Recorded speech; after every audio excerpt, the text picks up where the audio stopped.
Hello everyone. सो आज हम cover करने वाले हैं लेवल्स ऑफ टीचिंग एंड अगर आपको ये वीडियो यूजफुल लगे तो आप मेरे चैनल को लाइक शेयर एंड सब्सक्राइब कर सकते हैं।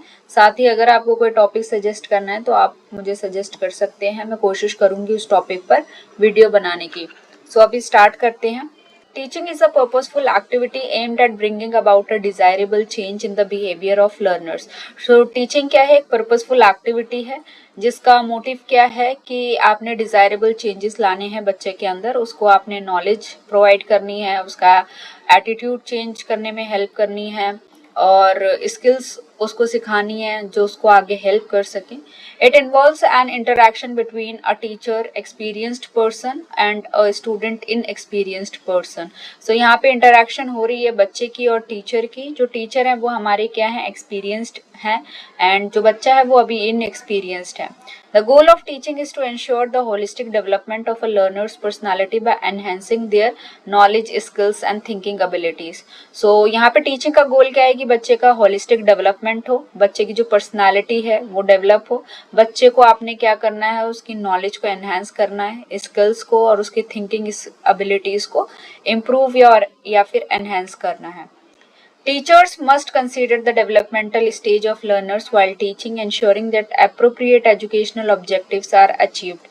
So टीचर को पढ़ाते टाइम ये ध्यान रखना है कि बच्चे का क्या डेवलपमेंटल स्टेज है। अब ऐसा तो नहीं है कि छोटे बच्चों को आप बड़ी क्लासेस का पढ़ा दोगे या बड़ी क्लासेस को आप छोटे बच्चों का सब्जेक्ट पढ़ा दोगे। नहीं, आप क्या करते हो? बच्चे के अकॉर्डिंग चीजों को पढ़ाते हो, ठीक है। और जो भी आपके एजुकेशनल ऑब्जेक्टिव्स होते हैं वो बच्चे के अकॉर्डिंग या क्लासेस के अकॉर्डिंग आप सेट करते हो। और जिस क्लास में बच्चे पढ़ते हैं उसमें भी आप क्या करते हो कि अगर इस एज का बच्चा है तो आप उसको इस पर्टिकुलर क्लास में डालेंगे, इस एज का बच्चा है तो आप उसको छोटी क्लास में डालेंगे, इस एज का बच्चा है तो आप इसको बड़ी क्लासेस में डालेंगे एंड उसी के हिसाब से आप एजुकेशनल ऑब्जेक्टिव्स रखते हो और फिर उसको अचीव करते हो, ठीक है। तो यहाँ पे हमें किस चीज का ध्यान रखना है? डेवलपमेंटल स्टेज का ध्यान रखना है, ठीक है। Teaching occurs at 3 levels classified based on cognitive engagement and depth of learning. So हमारे पास क्या है? 3 हमारे पास लेवल है और उनको क्लासिफाइड कैसे किया है? बच्चे की क्या कॉग्निटिव एंगेजमेंट रहेगी और कितना डेप्थ में वो लर्न कर सकते हैं, ठीक है। किस किस पर्टिकुलर एज में उनका क्या कॉग्निटिव कैसा रहता है, कैसे वो लर्निंग करते हैं, वो हर एक लेवल में आपको पता चलेगा। उस हिसाब से आपको क्या करना है? बच्चों को पढ़ाना है। सो हमारे पास 3 लेवल्स हैं। एक है हमारे पास memory level, understanding level and reflective level. So सबसे जो लोएस्ट लेवल है वो हमारा मेमोरी है जिसको हम थॉटलेस भी बोलते हैं, फिर हमारा अंडरस्टैंडिंग है, फिर हमारा रिफ्लेक्टिव लेवल है। इसको हम थोड़ा डायग्राम से समझते हैं। सबसे पहले हमारा आता है मेमोरी लेवल जो लीस्ट थॉटफुल है। हंट ने इसको दिया था एंड ये लीस्ट थॉटफुल इसलिए क्योंकि इसके अंदर बच्चे को रोट मेमोराइजेशन करना सिखाया जाता है, रिकॉल बेस्ड लर्निंग कराई जाती है, बार बार एक ही चीज को कराया जाता है ताकि उसके दिमाग में वो चीजें घुस जाएं। यहाँ पे समझ का यूज नहीं हो रहा है, बच्चा ये नहीं समझ पा रहा है कि जो हमने पढ़ा है उसको कहाँ इम्प्लाई करना है क्योंकि वो उसकी एज ही थोड़ी छोटी होती है। तो मोस्टली ये जो लेवल है ये छोटे बच्चों के लिए यूज होता है। Then we have understanding level thoughtful by Morrison. इसके अंदर बच्चा क्या करता है? थोड़ा थोड़ा चीजों को समझना शुरू करता है, चीजों का क्या मतलब है वो समझना शुरू करता है, ठीक है। अपने थॉट प्रोसेसिंग को यूज करना शुरू करता है और ये दिया था मॉरिसन ने। Then we have reflective level most thoughtful by Herbert. इसके अंदर आपकी हायर ऑर्डर थिंकिंग आ जाती है, बच्चे चीजें समझ भी रहे हैं, क्रिटिकल थिंकिंग भी कर रहे हैं एंड समझ के कुछ नया क्रिएट भी कर सकते हैं। तो अब हम 1 बाय 1 हर एक लेवल को अच्छे से समझ लेते हैं। पहला आता है हमारे पास मेमोरी लेवल, ठीक है। So memory level of teaching is the most basic and introductory level of teaching. So ये मोस्ट बेसिक और इंट्रोडक्टरी लेवल ऑफ टीचिंग है। It focuses on rote memorization. Focus इसका कहाँ रहता है? रोट मेमोराइजेशन में, कि बच्चों को आपने रोट मेमोराइजेशन कराना है। Where student recall facts and information without understanding. यहाँ पे बच्चे क्या कर रहे हैं? फैक्ट्स को याद कर रहे हैं, इन्फॉर्मेशन को याद कर रहे हैं बिना समझे, बिना उसका मीनिंग निकाले। Level is teacher dominated. So ये जो लेवल है इसमें हमारा सारा का सारा जो टीचर होते हैं वो काम करते हैं, टीचर एक्टिव रोल प्ले करते हैं, बच्चा passive role and based on stimulus response theory. और ये जो लेवल है स्टिमुलस रिस्पांस थ्योरी के ऊपर बेस है एंड ये कोई एक चीज है जो बच्चों को मोटिवेट करेगी या बच्चों को मजबूर करेगी रिस्पांस करने के लिए। तो टीचिंग के अंदर टीचर बार बार क्वेश्चंस पूछ सकते हैं बच्चे से, ठीक है, एंड बच्चा पहले गलत आंसर देगा, फिर थोड़ा आंसर देगा, फिर इवेंचुअली बार बार क्वेश्चन पूछने से क्या होगा, बच्चा करेक्ट आंसर दे देगा। तो क्वेश्चंस हमारे स्टिमुलस हो गया, रिस्पॉन्स हमारा आंसर हो गया। तो emphasizing repetition and habit formation, so ये थ्योरी किसके ऊपर एम्फसाइज करती है कि आप रिपीटेशन करवाएंगे बच्चे की और हैबिट उसकी फॉर्म करवाएंगे। ये जो लेवल है वो किसने दिया था, जॉन फ्रेडरिच हर्बर्ट ने। एंड इस लेवल के क्या क्या कैरेक्टरिस्टिक्स हैं, teacher centred, students are passive listeners, so teacher यहाँ पे मेजर रोल प्ले करते हैं, सारा का सारा काम जो भी है वो टीचर करेंगे एंड जो बच्चा है वो पैसिवली टीचर को सुनेगा। Repetition and drill are used to retain information, teacher यहाँ पे रिपीटेशन या फिर ड्रिल्स करवाते हैं ताकि बच्चे के दिमाग में वो इन्फॉर्मेशन रिटेन रहे। Focus on recall of facts, formula, dates etcetera, so basically कहाँ फोकस किया जाता है, फैक्ट्स को याद करने पर, फॉर्मूलाज को याद करने पे या फिर डेट्स को याद करने पर फोकस किया जाता है। Primarily used in early education, kindergarten and primary, so ये जो लेवल है वो यूज कहाँ किया जाता है, अर्ली एजुकेशन में, जैसे किंडरगार्टन एंड प्राइमरी लेवल जो होता है, जैसे कि बच्चे को आप क्या सिखाते हो, ABCDEFGH सिखाते हो, देन 1 2 3 4 5 6 सिखाते हो, 100 तक काउंटिंग हो गया, Z तक ABC हो गया, एंड टेबल्स को रट्टा मरवाना होता है बच्चों को, ठीक है। तो ये सारी चीजें कहाँ आ जाती है, हमारी मेमोरी लेवल ऑफ टीचिंग के अंदर आ जाती हैं। Builds a foundation for higher learning, अब क्या है जो आप बच्चे को सिखा रहे हो, अल्टीमेटली आप बच्चे को रेडी कर रहे हो हायर लर्निंग के लिए, बच्चा ये बेसिक एजुकेशन उसको मिल जाएगी तो वो हायर लर्निंग कर सकता है। Then useful in learning alphabets, numbers, tables, vocabulary, and aids in habit formation and basic memory development, so ये लेवल हेल्पफुल है हैबिट फॉर्मेशन के लिए एंड बेसिक मेमोरी बच्चे की डेवलप होती है। देन मेथड्स कौन कौन से आप यूज कर सकते हैं बच्चों को पढ़ाने के लिए, रोट लर्निंग, बार बार रिपीट करवाएंगे उसको जब तक उसको याद नहीं हो जाता, drill and practice, frequent revision session, आप बच्चे को क्या करा सकते हैं, ड्रिल एंड प्रैक्टिस करवा सकते हैं बार बार। Then flash cards and mnemonics, visual memory aids, so बच्चे को आप फ्लैश कार्ड्स दिखा सकते हैं बार बार, निमोनिक्स यूज कर सकते हैं, जैसे कि अगर बच्चे को स्टेट्स के नाम याद करने हैं तो हर एक स्टेट का जो फर्स्ट लेटर होता है उसको आप लिख सकते हैं, उसका कोई नाम बना सकते हैं, बच्चों को याद करवा सकते हैं। जैसे कभी कभी क्या होता है, हम अगर बड़े लेवल की बात करें, हमें कुछ पॉइंट्स होते हैं जो याद नहीं हो रहे होते, तो हम क्या करते हैं, जो पॉइंट्स के इनिशियल्स होते हैं उसको लिख लेते हैं एंड उसका वर्ड फॉर्म कर लेते हैं एंड अपने माइंड में सेट कर लेते हैं कि हाँ इस वर्ड में जो मैंने लेटर यूज किए हैं, S से ये होगा, A से ये होगा, B से ये होगा, इस तरीके से आपको पॉइंट याद हो जाएंगे। तो वैसे बच्चों को आप याद करा सकते हैं। देन क्वेश्चन आंसर मेथड, आप बच्चे से बार बार क्वेश्चंस पूछ सकते हैं। देन रेसिटेशन, आप बच्चे से बुलवा सकते हैं रिपीटेडली। एंड मेरिट्स क्या है इस लेवल के, फास्ट रिकॉल ऑफ फैक्ट्स, आप जल्दी जल्दी रिकॉल कर सकते हो फैक्ट्स को। इजी टू इम्प्लीमेंट, इसको आप इजीली इम्प्लीमेंट कर सकते हो। एसेंशियल फॉर यंग लर्नर्स, और छोटे बच्चों के लिए जरूरी है और ये इफेक्टिव रहेगा मैथ्स या लैंग्वेज जैसे सब्जेक्ट को पढ़ने के लिए। देन डीमेरिट्स, नो अंडरस्टैंडिंग और एप्लीकेशन, बच्चे के अंदर कोई अंडरस्टैंडिंग नहीं आ रही है, बच्चे को नहीं पता जो मैं पढ़ रहा हूँ उसका कहाँ एप्लीकेशन होना है। Fades over time if not reinforce, अब क्या होता है, आप रट्टा मारते हो चीजों को, अगर आप रिवाइज नहीं करोगे तो आपके दिमाग से निकल जाएंगी, तो वही होता है, तो आपने उसको टाइमली क्या कराना है, रिवाइज कराना है चीजों को। नो क्रिएटिविटी और क्रिटिकल थिंकिंग, बच्चे के अंदर क्रिएटिविटी नहीं आ रही है, क्रिटिकल थिंकिंग नहीं आ रही है, वो सोच नहीं पा रहा है, समझ उसके अंदर डेवलप नहीं हो रही है। Not suitable for higher cognitive development, बड़े बच्चों के लिए ये नहीं है, ठीक है। Then we have next level of teaching, that is understanding level of teaching. The understanding level of teaching emphasizes logical reasoning and comprehension. यहाँ पे बच्चा क्या करता है, अपना लॉजिक यूज करना शुरू करता है, चीजों को समझना शुरू करता है, मीनिंग निकालना शुरू करता है। Student not only remember but also grasp meaning and relationship between concept, बच्चे क्या करते हैं, सिर्फ और सिर्फ मीनिंग नहीं निकालते बट ये भी देखते हैं कि चीजों के बीच में क्या रिलेशनशिप है। Promoted by Morris L. Biggie, this level is semi-interactive. So ये जो लेवल है वो किसने दिया था, मॉरिस ने दिया था, और ये सेमी इंटरैक्टिव है, यहाँ पे बच्चे पूरे पैसिव नहीं है, टीचर्स के साथ थोड़ा बहुत इंटरेक्शन उनका होता है।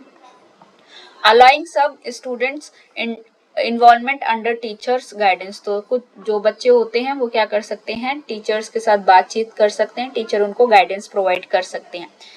सो characteristics and importance, so focus on cause and effect relationships. अब बच्चे क्या है यहाँ पे कॉज एंड इफेक्ट रिलेशनशिप समझना शुरू कर देते हैं कि अगर ये चीज हुई है तो कैसे हुई है, इसका क्या इफेक्ट पड़ेगा। ठीक है, जैसे कि अब पोल्यूशन हो गया, अब ज्यादा गाड़ी चलाओगे तो उसका इफेक्ट क्या है, एनवायरनमेंट पे पड़ेगा, लोगों के ऊपर पड़ेगा।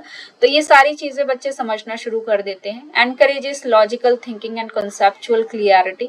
बच्चे क्या होते हैं, लॉजिकल थिंकिंग उनकी स्टार्ट हो जाती है, चीजों के पीछे रीजन समझना शुरू करते हैं, कंसेप्चुअल क्लियरिटी उनकी होने लग जाती है। Students ask questions, discuss and reason. So students questions पूछना शुरू करते हैं, डिस्कशंस करना शुरू करते हैं एंड हर चीज के पीछे क्या रीजन है उसको समझना शुरू करते हैं। Mostly used in middle and secondary education, और ये क्या है, मिडिल और सेकेंडरी एजुकेशन में यूज होता है mostly. Prepares learner for real life problem solving, और बच्चों को क्या करता है, रियल लाइफ प्रॉब्लम सॉल्विंग के लिए रेडी करता है। अगर कोई प्रॉब्लम आएगी तो बच्चे उसको सॉल्व कर सकते हैं अपना दिमाग लगा के। Develops analytical thinking and subject mastery. अब बच्चों के अंदर क्या है, एनालिटिकल थिंकिंग आ रही है, वो क्या कर रहे हैं, जो भी चीज हो रही है उसको पार्ट्स में डिवाइड करके समझना शुरू करते हैं एंड अपना कंक्लूजन निकालते हैं, और सब्जेक्ट मास्टरी उनकी हो रही है क्योंकि वो चीजों को समझ पा रहे हैं। मेथड्स क्या यूज कर सकते हैं टीचर्स बच्चों को पढ़ाने के लिए, डिस्कशन बेस्ड लर्निंग, टीचर क्या कर सकते हैं, डिस्कशंस करवा सकते हैं। डेमोन्स्ट्रेशन मेथड, टीचर शो कर सकते हैं चीजों को, लाइक टीचिंग एड्स यूज कर सकते हैं, उसके थ्रू बच्चों को पढ़ा सकते हैं। ठीक है, अगर बच्चों को कोई कंसेप्ट नहीं समझ में आ रहा है एंड आप उसको और अच्छे से समझाना चाहते हैं तो आप टीचिंग एड्स का यूज कर सकते हैं, डेमोन्स्ट्रेशन कर सकते हैं उसकी। केस स्टडीज एंड एग्जाम्पल्स, आप बच्चों को रियल लाइफ केस स्टडीज करवा सकते हैं, एग्जाम्पल्स करवा सकते हैं, बच्चे चीजों को समझेंगे। एक्सपेरिमेंट्स एंड सिमुलेशंस, आप बच्चों को हैंड्स ऑन एक्टिविटीज करवा सकते हैं। प्रॉब्लम सॉल्विंग मेथड, आप प्रॉब्लम सॉल्विंग मेथड का यूज कर सकते हैं। प्रॉब्लम दी, बच्चे उसका सॉल्यूशन लेकर आएंगे जिसमें बच्चे की लॉजिकल रीजनिंग लगेगी। Then we have merits, encourage deeper understanding, ये बच्चों को एनकरेज करता है, ठीक है, चीजों को वो डीपली समझे। Improves reasoning and thinking skills, किसी भी चीज के पीछे क्या रीजन है समझना शुरू करते हैं, उनकी थिंकिंग स्किल्स डेवलप होती हैं। एनेबल्स एप्लीकेशन ऑफ नॉलेज, बच्चे के जो भी बच्चे ने सीखा है उसको वो अप्लाई करना सीखते हैं। Increases student interest and participation, जैसे जैसे बच्चा चीजों को समझता है उसका इंटरेस्ट बढ़ता है और उसकी पार्टिसिपेशन बढ़ती है। Then we have merits, time consuming and requires more efforts. So ये टाइम कंज्यूमिंग है, इसमें एफर्ट्स चाहिए क्योंकि आप बच्चों को चीजें समझा रहे हैं, अच्छे से समझा रहे हैं, ठीक है, उनको मौका दे रहे हैं अपनी थिंकिंग को डेवलप करने का। Not suitable for very young childrens, आप छोटे बच्चों को नहीं पढ़ा सकते हैं। Some students may struggle with abstract thinking, कुछ बच्चे हो सकते हैं जिनका अभी उतना लेवल ना गया हो कि वो एब्स्ट्रैक्ट थिंकिंग कर सकें। सो एब्स्ट्रैक्ट थिंकिंग का क्या मतलब होता है, ऐसी चीजें जो दिखाई नहीं देती हैं एंड टीचर वो उनके बारे में आपको पढ़ा रहे हैं तो उसको आपने क्या करना है, उस कंसेप्ट को, उस आइडिया को, उस सिंबल को अपने माइंड में इमेजिन करना है। बट कुछ बच्चे होते हैं वो सिर्फ और सिर्फ कॉन्क्रीट चीजों से ही समझ पाते हैं, उनके सामने अगर रियल लाइफ एग्जांपल होगा तो ही वो समझ पाएंगे वरना नहीं। सो कुछ बच्चे जो हैं वो स्ट्रगल कर सकते हैं। Next we have still lacks originality और इनोवेशन। सो ये जो लेवल है बच्चे के अंदर क्रियोसिटी, अंडरस्टैंडिंग, डीपर थिंकिंग तो डेवलप करता है, बट हमारे जो ट्रेडिशनल एजुकेशनल सिस्टम जो चले आ रहे हैं वो बच्चे के जो ओरिजिनल आइडियाज होते हैं या फिर जो इनोवेटिव थिंकिंग होती है उसके ऊपर ज्यादा ध्यान नहीं देते हैं। ठीक है, सो ये भी एक डीमेरिट हो गया। अब हम देख लेते हैं last level, reflective level of teaching. So reflective level of teaching is the most advanced and student centred. So ये जो लेवल है मोस्ट एडवांस्ड है, स्टूडेंट सेंटर्ड है, बच्चे इसके अंदर ज्यादा से ज्यादा पार्टिसिपेट करते हैं। ठीक है, it involves critical thinking, self evaluation and creative problem solving. So यहाँ पे बच्चों की क्रिटिकल थिंकिंग डेवलप होती है। ठीक है, वो क्रिटिकल थिंकिंग करते हैं चीजों के बारे में, सेल्फ इवैल्यूएशन करते हैं, क्रिएटिव प्रॉब्लम सॉल्विंग यानी कि क्रिएटिव प्रॉब्लम सॉल्वर होते हैं, प्रॉब्लम को सॉल्व कर सकते हैं। Based on Hunt's inquiry model.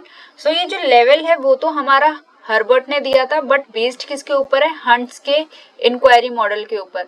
अब जो हंट ने इंक्वायरी मॉडल दिया था वो ये था कि वो जो मॉडल है वो स्टूडेंट सेंटर्ड रहेगा और साथ ही बच्चे क्या करेंगे, क्वेश्चन करेंगे, इन्वेस्टिगेशन करेंगे, डिस्कवरी करके चीजों को समझेंगे। ठीक है, it pushes student to analyse, evaluate and create their own knowledge. So ये जो लेवल है वो क्या करता है, बच्चों को एनकरेज करता है कि बच्चे चीजों को एनालाइज करें, इवेलुएट करें एंड क्रिएट करें अपनी खुद की नॉलेज को। Mostly used in higher education and research, और ये मोस्टली आपको कहाँ देखने को मिलेगा, हायर एजुकेशन एंड रिसर्च के अंदर। सो ये लेवल ऑफ टीचिंग कहाँ यूज होती है, हायर लेवल पर। Then we have characteristics and importance, students take responsibility for their learning. Obvious सी बात है, हायर एजुकेशन में यूज हो रही है, उस टाइम पे बच्चे क्या हो जाते हैं, खुद ही अपनी लर्निंग की रिस्पॉन्सिबिलिटी लेते हैं। सो यहाँ भी क्या है, बच्चे अपनी लर्निंग की खुद रिस्पॉन्सिबिलिटी लेंगे। Then we have involves analysis, evaluation and synthesis. So बच्चे चीजों को एनालाइज कर सकते हैं, अगर कोई कंसेप्ट है उसको पार्ट्स में डिवाइड करके समझ सकते हैं, इवेल्युएशन कर सकते हैं, सिंथेसिस कर सकते हैं, कोई चीज है पार्ट्स में डिवाइड की है आपने, आप उसको वापस से जोड़ करके कुछ नया क्रिएट कर सकते हैं। Encourages independent thinking and innovation, बच्चे खुद से सोच सकते हैं, चीजों को क्रिएट कर सकते हैं। Then common in universities, professional courses, research. तो ये कॉमनली यूज कहाँ होता है, यूनिवर्सिटीज में, प्रोफेशनल कोर्सेज में, रिसर्च में। बेसिकली अगर आप एमएड की बात करो, बीएड की बात करो, या फिर जो भी अदर प्रोफेशनल कोर्सेज होते हैं वो। Prepares learner for real world complexities. So real world complexities के लिए बच्चों को रेडी करता है, फ्यूचर के लिए रेडी करता है means. Then essential for developing leaders and problem solvers. So ये जो लेवल है वो बहुत ज्यादा जरूरी है आपको, अगर लीडर्स डेवलप करने हैं या फिर प्रॉब्लम सॉल्वर्स डेवलप करने हैं तो। Then we have method used, कौन कौन से मेथड्स यूज कर सकते हैं आप इस लेवल पर। रिसर्च बेस्ड लर्निंग करवा सकते हैं, ठीक है, इंडिपेंडेंट इंक्वायरी आप करते हैं, प्रोजेक्ट बेस्ड लर्निंग करवा सकते हैं, कोई प्रोजेक्ट दे दिया बच्चों को जो रियल लाइफ से रिलेटेड है एंड बच्चों की लर्निंग आपने कराई। डिबेट्स एंड डिस्कशंस करवा सकते हैं, केस स्टडीज करवा सकते हैं, brain storming and critical thinking बच्चों को करवा सकते हैं, जिससे आपके आइडियाज, नए नए आइडियाज जनरेट हो सकते हैं। मेरिट्स क्या है, develops critical and creative thinkers आपके पास आते हैं। Promotes self learning and life long learning, self learning आप करवा सकते हैं, लाइफ लॉन्ग लर्निंग हो सकती है। Prepares for professional and leadership roles, fosters deep insight and originality. बच्चे क्या कर सकते हैं, किसी भी चीज को अच्छे से समझ सकते हैं, गहराई से समझ सकते हैं एंड उनके अपने खुद के ओरिजिनल आइडियाज डेवलप कर सकते हैं। Then we have demerits, need strong foundation and prior knowledge. बच्चे की जो भी प्रीवियस नॉलेज है उसके ऊपर उसकी पकड़ होनी चाहिए, ठीक है, स्ट्रॉन्ग फाउंडेशन होनी चाहिए। नॉट सुटेबल फॉर यंग और अनप्रिपेयर्ड लर्नर्स, जो छोटे बच्चे हैं, ठीक है, उनके लिए नहीं है, जो रेडी नहीं है लर्नर, जो सीखना नहीं चाहते खुद से, उनके लिए नहीं है। Requires high motivation and more time, आपके अंदर खुद की लगन होनी चाहिए कि मैं खुद से कुछ करना चाहता हूँ, ठीक है, इसमें टाइम लगता है। Demand resources and experience teacher, and resources इसके अंदर आपको चाहिए, एक्सपीरियंस्ड टीचर्स इसके अंदर आपको चाहिए। सो ये थे हमारे levels of teaching. I hope आपको ये वीडियो यूजफुल लगा होगा।